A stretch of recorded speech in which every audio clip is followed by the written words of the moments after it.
मुंबई के पूर्व कमिश्नर परमवीर सिंह ने बड़ा खुलासा किया है और उन्होंने ये खुलासा किया है कि जो एपीआई सचिन वजह था, जिसको एंटीलिया मामले में एनआईए ने गिरफ्तार किया और उसके ऊपर मनसुख हिरेन की हत्या का आरोप है, जिलेटिन की छड़े रखने का आरोप है और किस तरह का एक षड्यंत्र रच रहा था वो कि मुकेश अंबानी को डरा धमकाकर पैसे ऐंठने की कोशिश की जा रही थी।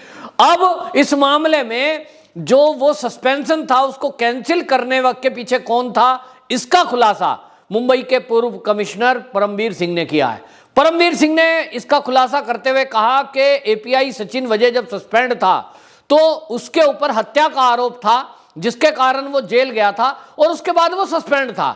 लेकिन ये सस्पेंशन कैंसिल करने का दबाव उसके ऊपर 3 व्यक्तियों का था और उसने नाम लिया कि आदित्य ठाकरे, उद्धव ठाकरे सीएम और उस समय के गृह मंत्री जो कि आज सस्पेंड हैं अनिल देशमुख। उन्होंने कहा कि ये 3 लोग हैं जिन्होंने दबाव बनाया था। और इतना ही नहीं, परमवीर सिंह ने खुलासा किया कि ये जिस तरह से दबाव बनाते थे ये सीधा सीएम कार्यालय से मेरे को निर्देशित किया जाता था कि इन लोगों को ट्रांसफर पोस्टिंग कहां कहां देनी है। महत्वपूर्ण पदों पर कई अफसरों की पोस्टिंग के लिए आदित्य ठाकरे के फोन आते थे, सीएम उद्धव ठाकरे के और अनिल देशमुख की तरफ से दबाव बनाया जाता था। इसकी एवज में पैसे लिए जाते थे, यह खुलासा किया है परमवीर सिंह ने। और परमवीर सिंह ने कहा कि मुझे सचिन वजह ने बताया था कि मैंने अपना सस्पेंशन कैंसिल कराने के लिए, यानी ड्यूटी पर आने के लिए और मन मर्जी की पोस्टिंग जो महत्वपूर्ण डिपार्टमेंट में क्राइम ब्रांच में जो आना था उसके लिए 2 करोड़ रुपए दिए थे अनिल देशमुख को। और इसके बाद आप देखें कि जब ये खुलासा करने के पहले ही ईडी की कार्रवाई हुई थी, ईडी ने ये सारी संपत्ति की जांच की थी अनिल देशमुख की और इसमें ये पाया था कि लगभग 4.5 करोड़ रुपया अनिल देशमुख से बरामद ऐसे हुए थे जिसका कोई हिसाब किताब अनिल देशमुख नहीं दे पाए थे और इसके बाद उनको गिरफ्तार कर लिया गया था। इस मामले में आपको बताएं, ईडी को ही जवाब देते हुए अनिल देशमुख ने भी बयान दिया और उन्होंने कहा कि ये जो सारा मामला है इसमें परमवीर सिंह झूठ बोल रहे हैं और मैंने कुछ ऐसा नहीं किया। मेरा जो मैंने त्याग पत्र दिया है वो भी नैतिकता के आधार पर दिया। हालांकि आपको बताएं, वो कहते हैं कि इसमें जो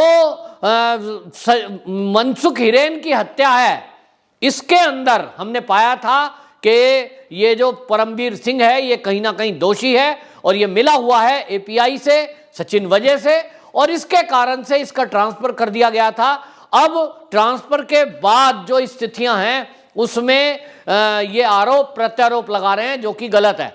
अब सारा मामला ये है कि जो अभी तक की जांच में ईडी और सीबीआई को जो एप्लीकेशन मिली है, आप देखेंगे कि पहले ही दिन से परमवीर सिंह आरोप लगाते हैं कि अनिल देशमुख की गलती है, गृह मंत्री है, वो 100 करोड़ रुपया महीना उगाही कर रहे थे, पुलिस वालों से उगाही का काम चल रहा था और एपीआई सचिन वजह उस उगाही को करता था।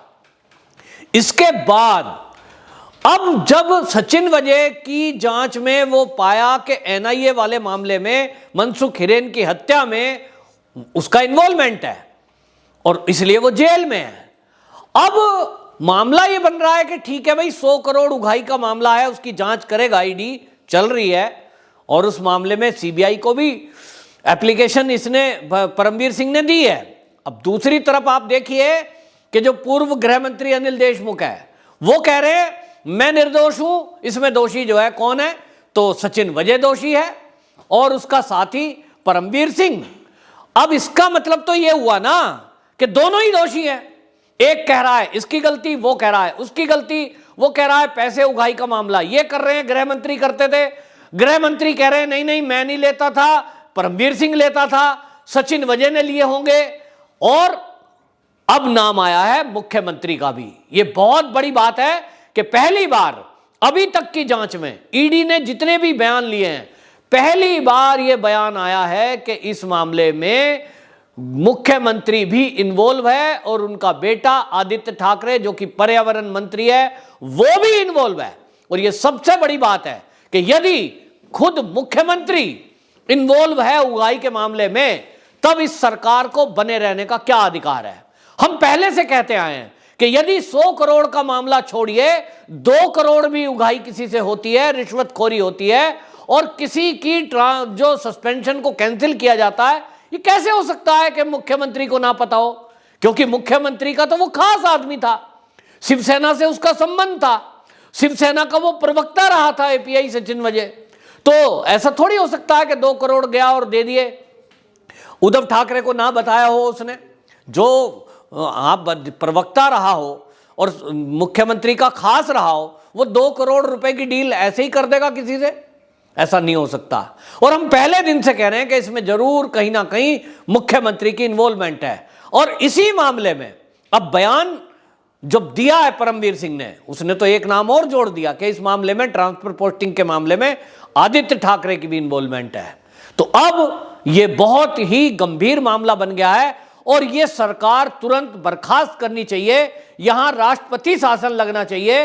राष्ट्रपति शासन लगेगा तभी यह जांच ठीक से हो पाएगी, क्योंकि ईडी जितनी भी जांच करे, अगर मुख्यमंत्री को जांच के लिए बुलाते हैं, आदित्य ठाकरे को जांच के लिए बुलाते हैं, ये देखना शिवसेना वाले कितना बवाल करेंगे। ये कहेंगे साहब हमें, अब सचिव वो संजय राउत तो पहले ही कहते रहे हमारी सरकार को बदनाम करने की साजिश हो रही है, केंद्र सरकार दुरुपयोग कर रही है एजेंसियों का, ये आरोप तो लगते ही रहे और कोई इनके पास उत्तर नहीं है। और इसलिए ये हमेशा जांच में बाधा बनेंगे, जांच हो नहीं सकती। हमने देखा है कि जिस तरह से जो एनसीबी है, जब वो जांच कर रही थी तो किस तरह से समीर वानखेड़े के पीछे पूरी सरकार पड़ गई। मतलब एक शाहरुख खान का बेटे का नाम क्या आया, पूरी सरकार शाहरुख खान के बेटे को बचाने के लिए खड़ी हो गई और उस अधिकारी के पीछे पड़ गए, उसके खिलाफ कंप्लेंट लिखाई, उसकी जाति पर सवाल उठाया, उसके धर्म पर सवाल उठा दिया और कुल मिलाकर इतना बवाल मचाया, अल्टीमेटली उस जांच से उसको अलग हटवा ही दिया। क्या हो रहा है ये? क्यों किया ये? क्या ड्रग माफियाओं के साथ सरकार खड़ी है? ये एक बड़ी बात है। और इसलिए ये सारा जो चल रहा है महाराष्ट्र के अंदर, यहां कोई भी एजेंसी निष्पक्ष जांच कर पाएगी? ये कभी होता है क्या कि राज्य की सरकार बैठी है और राज्य के मुख्यमंत्री और उनका बेटा फंस रहा है, जो खुद मंत्री है, गृह मंत्री ऑलरेडी जेल में है। और ये बेशक अनिल देशमुख कहे ना कहे, अगर 100 करोड़ रुपए के उगाही के तार कहीं जुड़ रहे हैं, क्योंकि आप देखें इतना अनाड़ी तो कोई भी नहीं है, राजनीति के पुराने खिलाड़ी हैं, चाहे वो अनिल देशमुख हो, चाहे वो जो है उद्धव ठाकरे जी हो। ये कोई नए थोड़ी है राजनीति में कि आज पहली बार आए। आम आदमी को भी पता है कि यदि कोई 2 नंबर का काम करेंगे, 2 नंबर के पैसे लेंगे, तो उसको कोई घर में तो रखेगा नहीं, बैंक में भी नहीं रखेगा, कहीं कोई ना कोई इन्वेस्टमेंट 2 नंबर की कर देते हैं जिससे पैसे का पता ही ना चले कहां यूज हुआ। तो ईडी भी जो इतने दिन से जांच कर रही है, उसको क्या हाथ आ रहा है? कुछ चीजें निकाल पाई है वो। अब मुख्यमंत्री की जांच कर पाएगी कि नहीं कर पाएगी, ये तो अपने आप में एक बड़ा सवाल है, क्योंकि मुख्यमंत्री एक अपने आप में पावर होती है। और वहां जिस तरह से महाराष्ट्र में हमने देखा है कि जरा सी कोई बात हो जाए तो शिव सैनिक सड़कों पे आ जाते हैं, संजय राउत बयान देने लगते हैं और अपने को पाक साफ बताने के लिए जो भी उन्हें बयानबाजी करनी है वो करेंगे। तो वहां तो जो कैबिनेट के मंत्री हैं उनके खिलाफ केस दर्ज कर देते हैं, किरीट सुमैया के खिलाफ एफआईआर कर देते हैं, मतलब जो बोले उसके खिलाफ कार्रवाई सरकार में। अब हम देख रहे हैं, हमें नहीं पता कि सचिन वजह की सही में गलती है कि नहीं है, उनके एक जो उनके ऊपर वो लाइसेंस जो रद्द किया है उनका, तो अब आप देखेंगे किस तरह की चीजें करते हैं। वो उनका रेस्टोरेंट है, उसका कहते हैं लाइसेंस खराब था जी, उसमें दस्तावेज में गड़बड़ी थी नहीं थी। कुल मिलाकर यह है कि सरकार में बैठे हुए लोग और पुलिस में बैठे हुए अधिकारी दोनों मिलकर के महाराष्ट्र के अंदर जनता की सेवा के बजाय वो नोट कमाने में और गलत कामों में लगे हुए हैं। ये तो एक केस खुल गया क्योंकि मुकेश अंबानी जी से जुड़ा हुआ था, क्योंकि इसमें एनआईए की इन्वॉल्वमेंट हो गई। अगर आपको बता रहा हूं कि एनआईए, ये एंटीलिया मामले में यदि एनआईए जांच ना करता तो आपको और हमको कभी भी पता नहीं लगता कि इसमें कहीं कोई पुलिस के आदमी का हाथ है। किसी ऐरे गहरे नत्थु खैरे पे आरोप मढ़ के उसको जेल में डाल दिया जाता और केस क्लोज। ये तो एंटीलिया मामले में वो जिलेटिन की छड़ें डाल दी। जिलेटिन की छड़ें डालने का मतलब है कि ये एनआईए का रूल है कि कोई आतंकी गड़बड़ हो या विस्फोटक पदार्थ मिल जाए तो इस मामले की जांच एनआईए करेगा। और केंद्र ने तत्परता दिखाई और एनआईए को जांच दी। एनआईए ने जांच की तो पता लगा कि ये सारा खेल तो जो है मिलजुल के चल रहा था।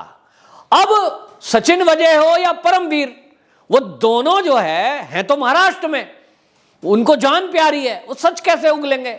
और अगर परमवीर दोषी है तो वो ये कैसे बताएगा मैंने भी पैसे खाए हैं, मैं भी दोषी हूं? हर आदमी जो दोषी होता है वो तो यही कहता है मेरी कोई गलती नहीं है। सवाल तो ये भी है कि सुशांत सिंह राजपूत की जो मौत हुई है अभी वो रहस्य बना हुआ है। उस समय परमवीर सिंह मुंबई के कमिश्नर थे, क्या उनका भी कोई इन्वॉल्वमेंट है? क्या परमवीर ने भी कुछ पैसे खाए हैं? अब फर्जी टीआरपी केस में जिस तरह से रिपब्लिक के खिलाफ अर्नब गोस्वामी के खिलाफ कार्रवाई की थी, क्या उसमें भी किसी न्यूज चैनल से या बड़े मीडिया हाउस से परमवीर ने पैसे खाए हैं? या उसमें भी मुख्यमंत्री की इन्वॉल्वमेंट है? क्या उसमें भी परमवीर सिंह ने कहीं जो सस्पेंड हैं और पूर्व गृह मंत्री रहे अनिल देशमुख उनकी इन्वॉल्वमेंट है? ये बहुत सारे सवाल हैं जिनका उत्तर मिलना अभी बाकी है। और केंद्र की एजेंसियों को जब ये जांच करेंगी, इसके पहले आपको बता दूं वहां जब तक राष्ट्रपति शासन नहीं महाराष्ट्र में लगेगा तब तक इन प्रश्नों का उत्तर सही सही मिल नहीं सकता। वंदे मातरम।